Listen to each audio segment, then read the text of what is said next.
সাকিব আসলে আমাদের বাংলাদেশের একটা অ্যাসেট। মানুষের তো আকাঙ্ক্ষা থেকেই থাকে এটা। আমারও আকাঙ্ক্ষা আছে, আমি আরো কিছু করতে চাই, আরো কিছু দিতে চাই। এখন সবার হাতের ভেতরেই মোবাইল, ইউটিউব, বড় পর্দা, সিনেমা, টকি, এই শব্দগুলো না হারিয়ে গেছে। একটা ক্রাইসিস পিরিয়ড, একটা একাকিত্ব। একজনের হয়তো অনেক কিছু আছে। অনেক পুরোনো একটা সিনেমা হল, ঐতিহ্যবাহী, যেটা পাবনা রূপকথা সিনেমা হল। পাবনাকে চিনি আসলে এভাবে।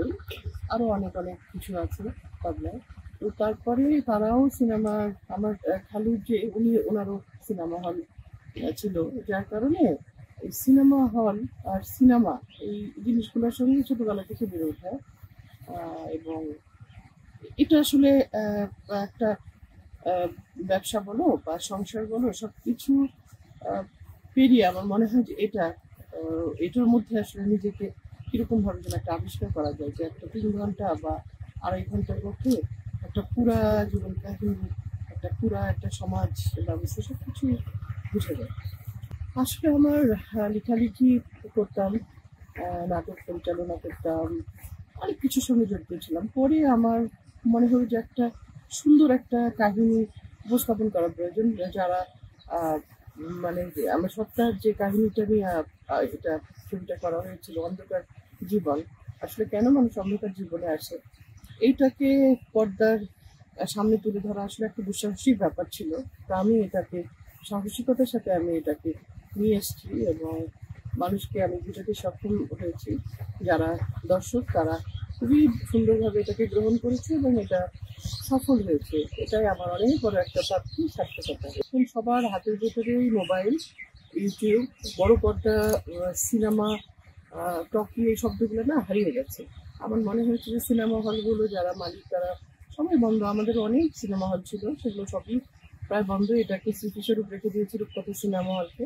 তো এই জিনিসটা নিউ জেনারেশন যারা, তাদেরকে আসলে আহ, তাদের দিয়ে খুব জাগিকার মানুষরা কিভাবে বিনোদন করতো।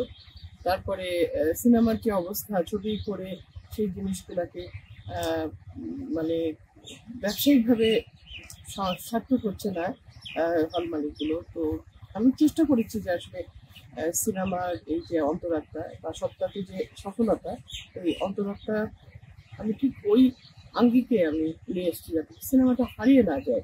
মানুষ আবার বড় পর্দায় ফিরে আসুক, সিনেমা হলে ফিরে আসুক। একটা মানে মেলা যেরকম এক্সিবিশন বলে, সবাই একটা গ্রুপ ধরে একটা বিনোদনের জন্য যাওয়া, আর ঘরের মধ্যে হাতের মধ্যে মোবাইলে সেটা দেখা আরো যেমন অনেক অনেক উপায়। এরকম শোনা আমিও শুনেছি যে ওনার এখানে বেড়ে ওঠা, শৈশব কৈশোর। তো ওনার এখানে পথচারণা ছিল অনেক। আমার শ্বশুর আরেকজনের কাছে কিনেছিলেন। তো এই পুরনো সিনেমা হলটার সঙ্গে অনেক যারা এখনো বেঁচে আছেন, 70-80 যারা বয়স, তারা কিন্তু অনেক স্মৃতি বিজড়িত। তারা অনেক গল্প করে। এই হলে আমরা ছবি দেখেছি। আবার যখন এই হলে কোনো ছবি লাগে, তখন কিন্তু তারা কিন্তু আবার সেই স্মৃতিচারণ করার জন্য আবার আসে, যে চলো আমরা যাই সেই সিনেমা হল যেখানে কিনা আমরা ছোটবেলায় আমরা গিয়েছি ছবি দেখতে।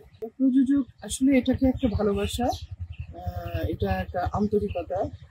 সবার যদি এই আন্তরিকতা থাকে আসলে সিনেমার প্রতি, ছবির প্রতি, এটা একটা প্রোডাক্ট, এটা একটা ভালোবাসার জিনিস, এটা একটা বিনোদনের জিনিস। এই জিনিসটাকে ধরে রাখার জন্য সবাই যদি এই আন্তরিকতা থাকে, সবাই যদি মনে করে যে একটা সুন্দর একটা কাহিনীকে, সুন্দর পরিচ্ছন্ন একটা কাহিনীকে নিয়ে আমরা মানুষের সামনে উপহার দেব, তাহলে আমার মনে হয় যে সবাই হলে ফিরে আসবে, এবং যারা প্রযোজক তারাও সার্থক হবে, দর্শকরাও সার্থক হবে। অন্যদের প্রতি আমার অনেক শ্রদ্ধা, অনেক স্নেহ। সবাই খুবই ভালো করে। সাকিব আসলে অনেক দিন ধরে, সাকিব আসলে আমাদের বাংলাদেশের একটা অ্যাসেট। সে এখন ইন্টারন্যাশনাল পর্যায়েও অনেক নাম করেছে।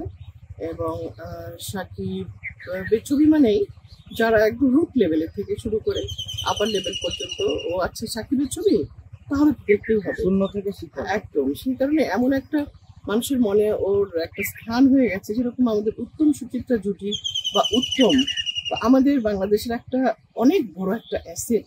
আমরা আসলে জানি না কতটুকু তাকে মূল্যায়ন করতে পেরেছি। এই ছেলেটার প্রতি আমার এই জন্য মনে হয়েছে যে আসলে ওকে নিয়ে কিছু করা উচিত। এই কারণেই বারবার করে ওকেই। আসলে খুবই ভালো একটা ছেলে, আমি তো খুব কাছ থেকে ওকে দেখেছি। এত নমনীয়, ভদ্র, শান্ত, অনেক ম্যাচিওর একটা ছেলে, ম্যাচিওর। আম, তার ডিরেকশন থেকে শুরু করে তার চিন্তা ভাবনা কাহিনী, মানে তার অনেক অনেক ট্যালেন্ট একটা ছেলে। একে আসলে আমরা ঠিকমতো আসলে সিনেমা জগতে ইউজ করতে আরো যদি পারতাম, তাহলে মনে হয় যে আমরা সাকিবের কাছ থেকে আরো অনেক কিছু পেতাম। অনেক ভালো একটা ছেলে আসলে ও। আমি দোয়া করে ও অনেক দীর্ঘায়ু হোক এবং ওর কাছ থেকে বাংলাদেশ যেন বাংলাদেশের মুখ উজ্জ্বল করতে পারে আরো আরো অনেক। মানে সবার ভিতরেই মেধা আছে, এই জিনিসটা সবাই তো সেইভাবে সাহস পায় না। আমি আসলে অনেক চেষ্টা নিয়ে অনেক পরিশ্রম করি। আমি সবার জন্য চিন্তা করি। আল্লাহ তাআলা বলেছেন যে তুমি মানুষকে ভালোবাসো, মানুষের জন্য চিন্তা করো, তাহলে আমি তোমাকে ভালোবাসবো। আমি এই কথাটা নিয়ে আসলে খুব মনে প্রাণে বিশ্বাস করি। এই জন্য আমার মনে হয় যে এটা সম্ভব হয়েছে। আল্লাহ হয়তো আমার সঙ্গে আছেন, এই কারণে আমি চেষ্টা করেছি এবং আমি সার্থক কতটুকু হতে পেরেছি। আগামীতে আমি আমার যতদিন বেঁচে থাকবো আমি চেষ্টা করব যে আরো কিছু বাংলাদেশকে দেওয়া। আগামীতে আমি এই অন্তরতা, এটা একটা পার্ট আছে, এটা নিয়ে চিন্তা করছি যে এটাকে খুব সুন্দরভাবে, এটা খুব তাড়াহুড়া করে অন্তরতাটা করলাম।